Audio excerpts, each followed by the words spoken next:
Samsung 40 inches. Ang problema niyan, basag yung LCD. Ayan, basag yan. So try natin kung magagawa pa natin ito. So yung mga ganitong problema, yung pag kinapa nyo, hindi naman siya basag sa labas, pero sa loob niyan basag na yung salamin niyan.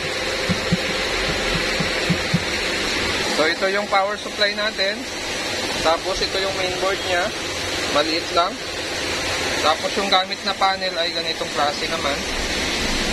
So ang problema nito ay basag yung salamin, kaya ang gagawin dito, papalitan ng panel. So wala tayo ganitong panel. Ang mayroon lang tayo yung polarity noon ay magkaiba, no? Ito yung ating BCC noon, yung supply ng panel natin dito nakakabit. Tapos ito naman yung supply ng panel nito, dito naman siya nakakabit. So magkaiba yung ikakabit natin dito. Try lang natin kung magagawa natin.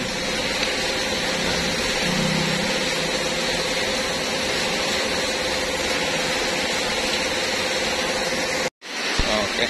So ito na, nabaklas na natin yung panel ng Samsung natin na basag. So ito yung gamit na panel.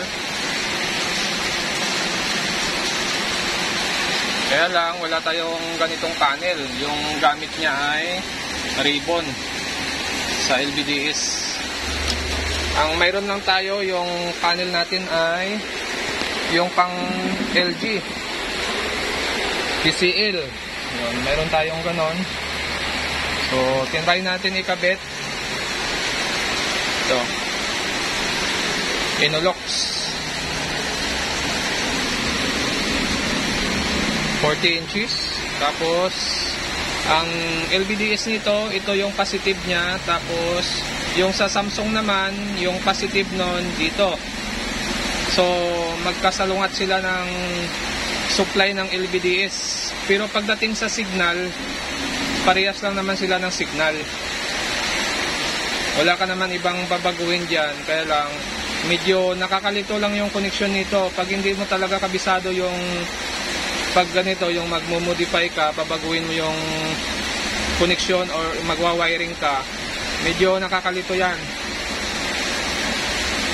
So sa mga gusto matuto, pwede rin kayo magtanong naman, kasi medyo limit na yung ating video ngayon, para iwas na rin tayo sa mga kapwa nating technician na medyo nagtatampo sa atin dahil sa sinishare daw natin yung lahat ng mga trouble sa ating YouTube channel. So tanong na lang kayo, PM na lang kayo, mag-comment na lang kayo doon.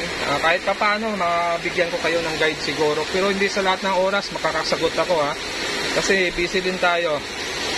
So pagdating naman dito, bibigay ko lang sa inyo mga kunting tips dito. Yan. Check nyo lang dito yung pinakakagaya nito, supply niya, BCC niya, saka yung ground. Pagdating naman sa signal, yun ang medyo mahirap aralin, yung signal. Kasi pag hindi mo kabisado yung connection nito, malilito ka talaga, maliligaw ka. Yan, nakakaligaw yan kasi kung hindi mo alam yung simula at yung dulo, simula at katapusan, yun ang medyo mahirap dyan. So yan na lang yung video natin. Okay. So okay yung mga ganitong may mga test point, yung may mga nakasulat sa test point, medyo madali siya intindihin. Pero yung mga ganito na walang sulat, yun medyo mahirap siya kabisaduhin. Kasi hindi kasi parehas yung connection niya dito. Pagdating kasi dito, iba naman yung connection dito. Pagdating naman dito, mayroon namang connection dito nasa lungat din. Meron kang babaguhin na connection dyan para mailabas mo yung normal na display. Kasi pag nagkamali ka dyan, okay lang naman kahit magkabaliktad yung connection mo dyan. Kaya lang, hindi talaga lalabas yung display niya. Pero dito, sa positive saka sa negative nito, ingat na ingat kayo dyan. Huwag na huwag kayo magkamali ng connection dito. Kasi pag nagkamali kayo dyan, sira ang panel nyo, o di kaya damay pati yung mainboard nyo. Kaya kung hindi ka technician, kung hindi ka naman nakapag-aral ng electronics or gusto mong maging technician, mas maganda kung alamin mo muna yung mga pyesa, components, at dapat mag-aral ka rin about sa circuit, kung anong section yung kailangan mong gawin, kasi lahat yun pinag-aralan din naman. Kailangan mong kabisaduhin yon, section by section. Tapos yung gamit ng pyesa, kung anong pyesa yan, para saan yan, ano ang function yan. So dapat malaman yon para pagdating sa repair, hindi na kayo mahihirapan mag-repair. Kasi nga, alam nyo kung anong pyesa, anong circuit, anong trabaho ng circuit, para saan yung circuit na yan. So kung malalaman nyo yan, mas madali. Kaya hindi madali aralin yung electronics kung hindi mo naman talaga napag-aralan sa school. Sa mga experience lang, kung talagang matyaga ka, pwede. So pagdating sa connection, medyo mahirap, kailangan aralin mo talaga. Pero pagdating sa troubleshooting, kung kabisado mo na yung section by section, madali lang yon. Dapat talaga alam mo yung parts, ang function ng parts, para hindi ka mahirapan. So sa mga nagdi-DIY, siguro kung talagang ayaw nyong ipagawa sa technician, so nasa sa inyo na yan. Pero masasabi ko lang dyan, delikado talaga. Kasi nga pwede kang makuryente, pwede kang magkamali, pwedeng masira yung unit mo, so sayang naman. Kaya mas maigi, ipagawa nyo na lang sa technician. So magkano lang naman ang service dyan. So pwede nyo naman kausapin, pwede naman kayo magbawas, pwede naman kayo mag-adjust ng price. So depende sa technician kung magkano yung presyo niya sa gawaan. Kaya sa mga customer na gusto mag-DIY, mas maigi magbayad na lang kayo sa technician para sigurado pa hindi masayang yung pera nyo. Dahil may warranty naman yan, tapos ayos pa ang gawa.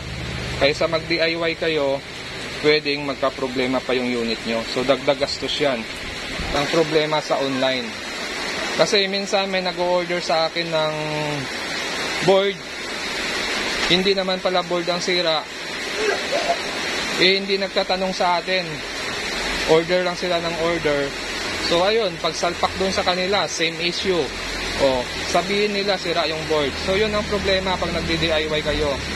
Kung hindi nyo kabisado, wag na, sayang ang pera. Buti kung naibabalik, minsan hindi naibabalik, so sayang. Kaya mas maigi sa legit na technician na or marunong na talaga sa siyang gumawa, or sa mga nag-aaral pang technicians, at least alam nila kung ano ang dapat gawin. Kasi yung mga nagdi-DIY talagang hindi, mahirap. Sa mga baguhan naman na technician, pwede naman silang turuan, pwede naman silang i-guide, at least alam na nila yung section by section, function ng pyesa. So mas madali na lang sa kanila yon. Okay, so ito na, na-finish na natin to. Yan, no signal kasi nakapatay pa yung ating input, hindi pa natin nasaksakan ng input. Saksakan natin ng input.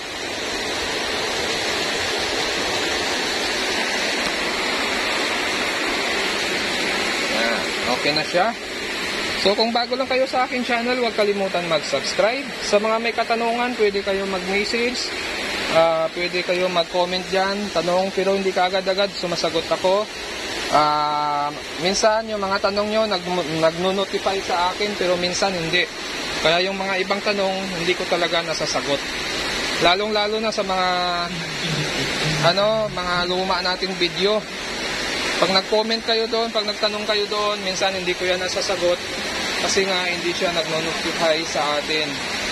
Hindi natin alam na may tanong pala doon. Yan. So may mga grupo naman tayo. May grupo tayo sa kapwa technician natin. Marami tayong grupo dyan.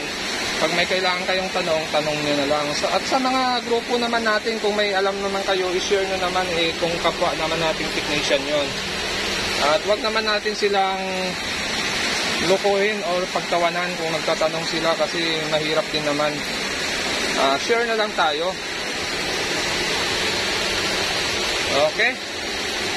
So, okay na ito. So, ganito lang ginawa natin dito. Nag-convert lang tayo ng LVDs niya. Ribbon type. Tapos, ginawa natin ganito na siya.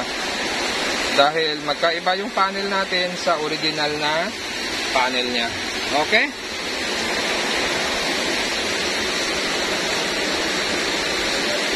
So, malakas ang ulan dito sa atin ngayon. Baha na nga dito sa loob ng area ko. Yun, oh. Pero yung area natin mataas. Pati yung sa kalsada natin, makikita nyo, yan, oh, baha. Oh, diba? Ang lalim na ng baha sa kalsada. Yan. Ngayon lang to nagkaroon ng ganyang kalalim na baha. Kadalasan 10 years or lagpas na ng 10 years bago nagkabaha ulit tayo dito.